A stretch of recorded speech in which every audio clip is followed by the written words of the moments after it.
À toutes et à tous, on se lundi 26 mars 2018. J'aimerais faire une vidéo très courte que nous entendions ensemble.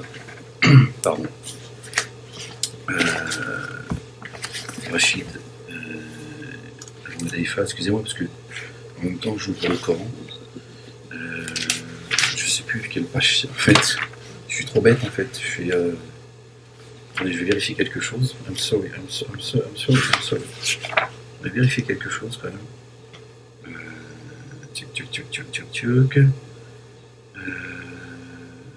Bon, ce que je vais faire, c'est que je vais vous laisser. Non, je trouve la page parce que sinon ça va être compliqué. Parce que je sais plus c'est quelle page en fait. Vous avez vu, je fais ça même quand je suis pas à l'écran.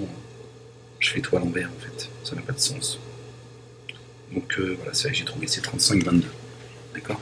C'est chapitre 35, verset 22. D'accord? Je le cherche en même temps. J'excuse, j'excuse. Voilà.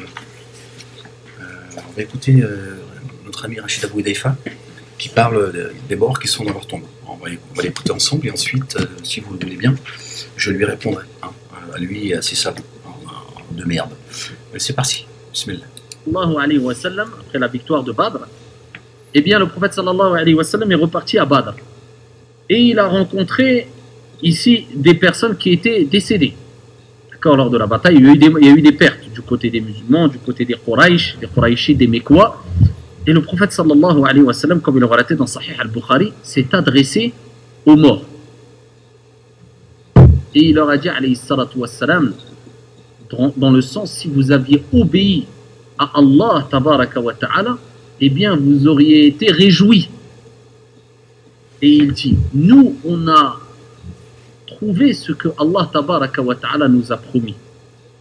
Est-ce que vous avez trouvé ce que Allah tabaraka wa ta'ala vous a promis? Il s'adresse à qui là? Il s'adresse à des morts. Omar ibn al-Khattab radiyallahu anhu warda, il dit, Ya Rasulallah, tu t'adresses à des corps sans âme. C'est que des corps là. Et le prophète sallallahu alayhi wa sallam, dans le sens, il dit, ils entendent mieux si ce n'est plus, ou autant si ce n'est plus que vous. Ils entendent. Ils entendent quoi, Rachou? C'est-à-dire qu'une fois qu'ils sont crevés, ils entendent mieux que quand ils étaient, ils entendent mieux que de leur vivant. C'est quoi le but en fait? Alors de là, les savants ont divergé. Parmi les textes qui ont provoqué la divergence des savants, concernant le fait que les morts peuvent ou ne peuvent pas entendre, eh bien, il y a ce texte-là. Alors, certains savants, et ce n'est pas la majorité, et parmi eux, Ibn Qayyim, rahmatullahi alayhi, d'autres, ils disent que les morts entendent les vivants. Ils peuvent entendre les vivants. Ah, ils peuvent entendre, c'est plus pareil, hein. On est au conditionnel. Là, c'est la religion de l'apeuprisme.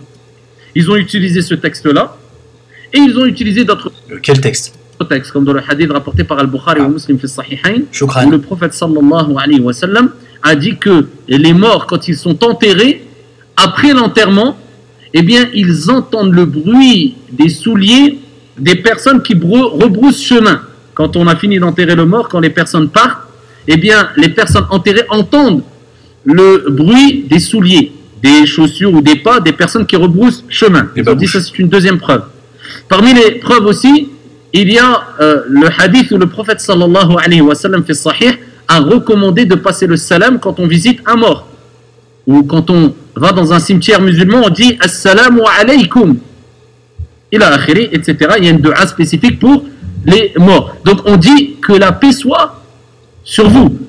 Eh bien, certains savants ont dit, si le prophète sallallahu alayhi wa sallam a dit de passer le salam, c'est que automatiquement on en déduit qu'ils entendent le salam et qu'ils vont répondre au salam, car cela relève de la sunna de répondre au salam.